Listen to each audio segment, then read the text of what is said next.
মহান বিজয় দিবস উদযাপনে প্রস্তুত সাভারের জাতীয় স্মৃতিসৌধ। শ্রদ্ধা জানাবে গোটা জাতি।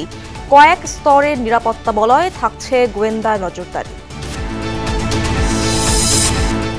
মুক্তিযুদ্ধের চেতনা বাস্তবায়িত না হওয়ায় অনিবার্য হয়ে ওঠে গণ অভ্যুত্থান, জানালেন সমন্বয়করা। সাম্য ও মানবিক বাংলাদেশ গড়ে তোলাই বিজয় দিবসের প্রত্যয়। এবারে বিজয় দিবস আমাদের জন্য আরো বেশি আনন্দের, কারণ আমরা আরেকটি দ্বিতীয় বিজয় আমরা লাভ করেছি এই বছর। আগামীর বাংলাদেশে নতুন করে আর কোনো যেন ৭১-২৪ না হয়।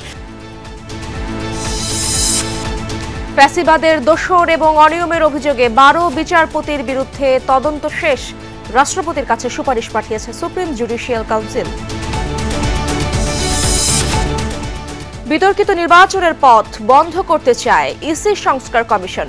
আগামীতে দেবে সরকারি ও বিরোধী দলের সমন্বয়ে সার্চ কমিটি গঠনের প্রস্তাব। নির্বাচনকালীন একটা নিরপেক্ষ সরকারের প্রতিষ্ঠার পথ সুগম হবে। এখন এটা যে রাজনীতিবিদরা ঠিক করবে আগামী সংসদে এটা রূপটা কি হবে। দলীয় নয়, পেশাদারিত্বের ভিত্তিতে জনপ্রশাসনে নিয়োগ, পদোন্নতি চায় বিএনপি। মহার্ঘ ভাতা দিতে কমিটি গঠন করেছে জনপ্রশাসন মন্ত্রণালয়, জানালেন সচিব। গণহত্যার মামলায় ট্রাইব্যুনালের সেফ হোমে যাত্রাবাড়ি থানার সাবেক ওসি আবুল হাসান।